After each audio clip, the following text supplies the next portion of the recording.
I'm Aubrey Newby, the Executive Director of the Hay House in Macon, Georgia.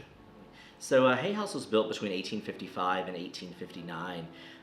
It was really the brainchild of a man by the name of William Butler Johnston, who grew up on a farm in Eatonton, Georgia, traveled to New York quite often, spent 3.5 years on a honeymoon, and came back to build what he envisioned as the most technologically advanced home of the 19th century in Macon, Georgia.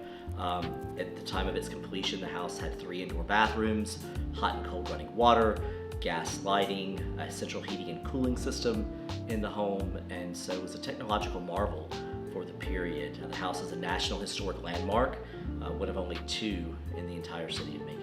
It was an Italian Renaissance Revival palazzo home, which was unlike anything else in Macon at the time. So Mr. Johnston envisioned this very different home, obviously inspired by his travels in Europe, and actually said that the architects believed that the house would make for a great New York style townhouse, but instead he built it in a fairly new city that William Makepeace Thackeray described as a lazy, rambling, out-of-the-way place called Macon, Georgia. So the house actually is interpreted to represent all 3 families who lived here in the home, the Johnstons, Feltons, and the Hays. So it has an interpretive approach that not only covers the 1850s and 1860 with the construction of the home and the onset of the Civil War, but carries it all the way through the 1960s. So it's literally a story that spans 100 years. And not only do we get the opportunity to tell the stories of the families who lived here, but the families who lived here, who worked behind the scenes, often unseen and uninterpreted in the story of the house. It has not only the amazing history of the local community and some of the leaders of the community, but also it is a unique architectural style.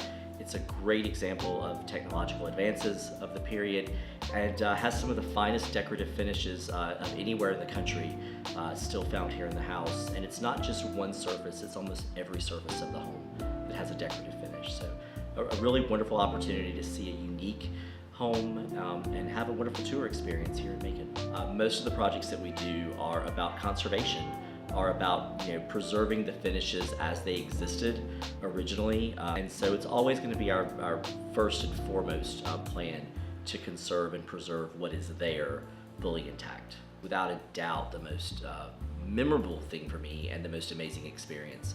I love being in the front hall, the marble hall, and those big 500-pound front doors with the lion's head on the front, with the painted to look like aged bronze, and you swing those doors open and guests walk into that marble hallway for the very first time, and they see the gilded ceiling and the faux marble walls, and it literally takes their breath away.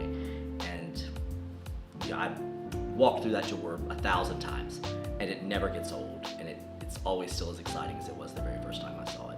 So my history with Hay House began when I was about 7 years old. And so I came here on a tour at 7 with my mom for a Cub Scout badge. And so that was my first experience in the house. Got to go all the way to the cupola on the top, which was a really great, unique experience. And that really planted a seed for me. And I came back numerous times over the years. And eventually, actually, this was my very first job when I was 16 years old, was as a docent here at the house. So I think that in order for any house museum like Hay House to survive, it has to be a part of the community. It has to reflect the community that it's in. And my hope is that kids all over Macon and Bibb County will get to have the same experience that I did as a 7-year-old and plant that seed. And so, I'm all about doing things, not just field trips and bringing students into the house, but creating memories for those students here. So what that does is it creates a memory, and Hay House becomes more than just a museum, more than just a house on a hill, but a part of the community and a part of the fabric of those children's stories and their lives here in Macon. And I think that is what my ultimate goal here is to do that, to make Hay House mean as much to everyone else in this community as it does to me.